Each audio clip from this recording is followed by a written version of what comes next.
નમસ્કાર. જો શિક્ષક બનવાની પરીક્ષાની તૈયારી ચાલી રહી હોય તો આ વિષય તમારા માટે ખૂબ જ કામનો છે. આજે આપણે જીન પિયાજેના બોધાત્મક વિકાસના સિદ્ધાંતને એકદમ સરળ ભાષામાં સમજવા જઈ રહ્યા છીએ. તો ચાલો શરૂ કરીએ પિયાજેના સૌથી મુખ્ય વિચારથી. એમણે કમાલની વાત કહી કે બાળકો છે ને એ કોઈ ખાલી સ્લેટ નથી જેમાં આપણે જ્ઞાન ભરીએ. ના, એ તો નાના વૈજ્ઞાનિકો જેવા છે જે પોતાની દુનિયાને જાતે જ શોધે છે અને પોતાનું જ્ઞાન જાતે જ બનાવે છે. અને જ્ઞાન બનાવવાની આ જે આખી પ્રોસેસ છે ને, બસ એને જ કહેવાય બોધાત્મક વિકાસ. એકદમ સિમ્પલ રીતે કહીએ તો આપણી વિચારવાની, સમજવાની અને કોઈપણ પ્રોબ્લેમ સોલ્વ કરવાની શક્તિ જન્મથી લઈને કેવી રીતે સ્ટેપ બાય સ્ટેપ વધે છે એ જ આખી થિયરી છે.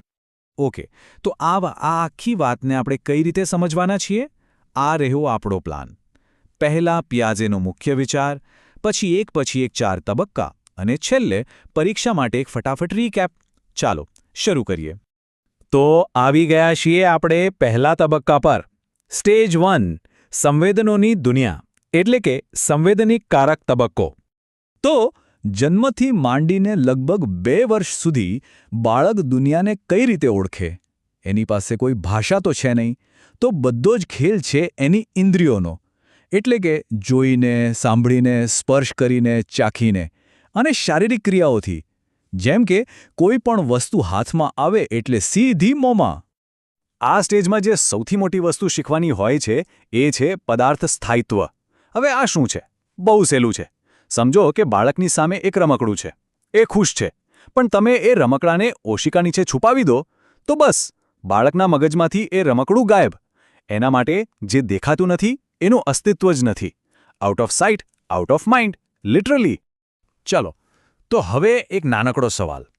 આપણે બધાએ હા ઉકલી કે થિપ્પો તો રમ્યા જ છીએ, બરોબર? તો જ્યારે બાળક આ રમતથી એકદમ ખુશ થઈ જાય છે ત્યારે પિયાજેનો કયો કોન્સેપ્ટ ત્યાં કામ કરી રહ્યો છે? અને જવાબ છે પદાર્થ સ્થાયિત્વ. બરાબર. બાળકને એવું લાગે છે કે ચહેરો ખરેખર ગાયબ થઈ ગયો હતો અને હવે જાદુની જેમ પાછો આવ્યો છે. કારણ કે એ હજી એ નથી સમજતું કે જે વસ્તુ દેખાતી નથી એ પણ ત્યાં જ હોય છે. એટલે જ એને આટલી મજા આવે છે. ઓકે, તો હવે જઈએ લેવલ 2 પર. બીજો તબક્કો છે અહમ કેન્દ્રિત દુનિયા, એટલે કે પૂર્વ ક્રિયાત્મક તબક્કો. હવે બાળક થોડું મોટું થયું છે, લગભગ 2 થી 7 વર્ષનું. હવે એ શબ્દો અને ચિત્રનો ઉપયોગ કરતા શીખી ગયું છે, પણ એની વિચારવાની રીત હજુ પણ એકદમ અહમ કેન્દ્રિત છે. એટલે કે બધું એના પોતાના દૃષ્ટિકોણથી જ જુએ છે. આ અહમ કેન્દ્રિત હોવાનો મતલબ એ નથી કે બાળક ઘમંડી છે. એનો સીધો મતલબ એ છે કે એને એમ જ લાગે છે કે જેમ હું વિચારું છું, જે મને ગમે છે એવું જ બધા વિચારતા હશે અને બધાને એ જ ગમતું હશે. જેમ કે એને ચોકલેટ ભાવે તો એને એમ જ લાગે કે પપ્પાને પણ ચોકલેટ જ ભાવતી હશે. એ બીજાના પર્સ્પેક્ટિવથી વિચારી જ નથી શકતું. ચાલો, પરીક્ષામાં પૂછાય એવો બીજો એક સવાલ. કલ્પના કરો કે એક બાળક સામે 2 ગ્લાસ છે. એક ઊંચો અને પાતળો, બીજો પહોળો અને નીચો. તમે એક સરખું દૂધ બંનેમાં નાખો, છતાં બાળક કહે કે ઊંચા ગ્લાસમાં વધુ દૂધ છે. તો બાળક કયો કોન્સેપ્ટ નથી સમજી રહ્યું? આનો જવાબ છે સંરક્ષણ, એટલે કે કન્ઝર્વેશન. બાળકનું મગજ ખાલી એક જ વસ્તુ પર ફોકસ કરે છે, ગ્લાસની ઊંચાઈ. એ નથી સમજી શકતું કે વાસણનો આકાર બદલાય પણ અંદરની વસ્તુનો જથ્થો તો એટલો જ રહે છે. બસ આ સમજણનો અભાવ જ સંરક્ષણનો અભાવ છે. ઓકે, હવે આગળ વધીએ ત્રીજા તબક્કા તરફ. તર્કની દુનિયા, એટલે કે મૂર્ત ક્રિયાત્મક તબક્કો. અહીંથી લોજિકની શરૂઆત થાય છે, પણ એક શરત સાથે.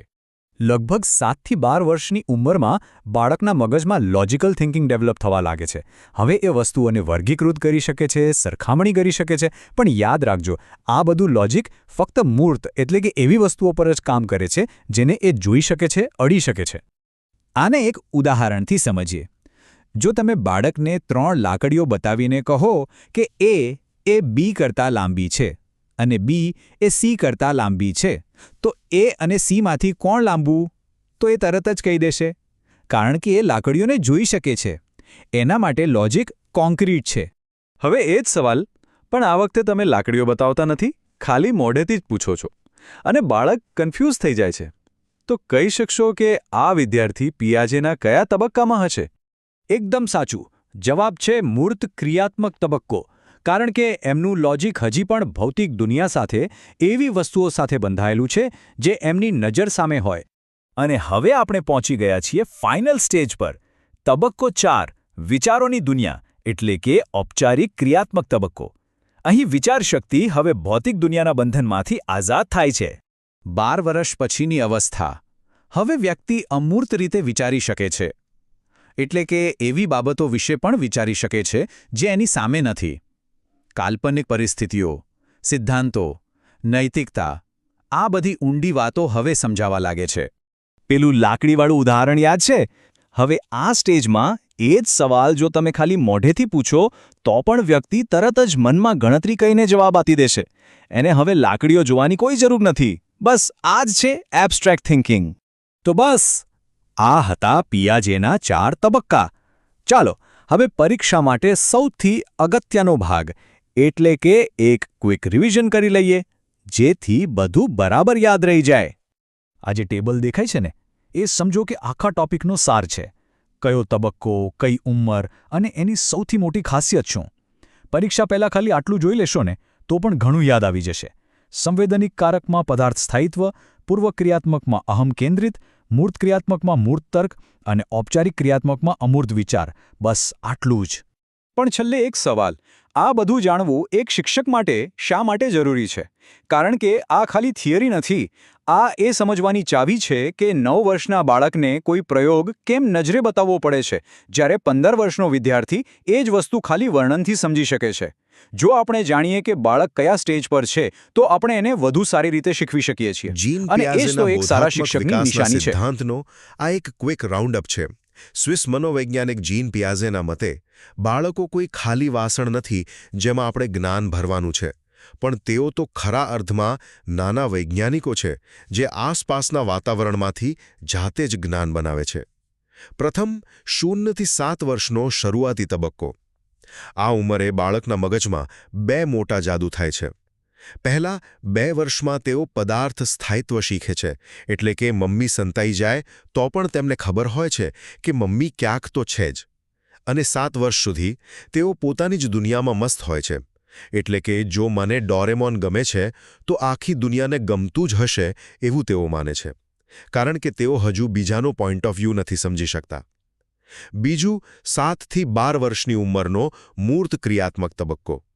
જુઓ, આ સમયે બાળકો તર્ક કરવાનું શરૂ કરી દે છે, પણ શરત એ છે કે વસ્તુઓ તેમની નજર સામે હાજર હોવી જોઈએ. જો તમે મૌખિક પૂછો કે ભાઈ એ બી કરતાં મોટો છે તો શું થશે, તો તેઓ મૂંઝાઈ જશે. પણ 3 બાળકોને સામે ઊભા રાખીને પૂછો કે સૌથી ઊંચું કોણ છે તો તરત જ જવાબ આપશે. અંતે 12 વર્ષ પછીનો અમૂર્ત તબક્કો. હવે બાળક મનમાં જ કલ્પનાઓ કરીને સમસ્યાઓ ઉકેલી શકે છે. અને આનો સૌથી મોટો પાઠ એ છે કે શિક્ષકનો રોલ માત્ર એક માર્ગદર્શકનો છે. આપણે માત્ર બોલીને નથી શીખવવાનું કે લાકડું તરે અને લોખંડ ડૂબે, પણ તેમને વસ્તુઓ આપીને જાતે પ્રયોગ કરવા દેવાના છે. રાઈટ? ટૂંકમાં બાળકના મગજનો વિકાસ ચોક્કસ તબક્કાઓમાંથી પસાર થાય છે, અને સાચું શિક્ષણ માત્ર લેક્ચરથી નહીં પણ જાતે એક્ટિવિટી કરવાથી જ મળે છે.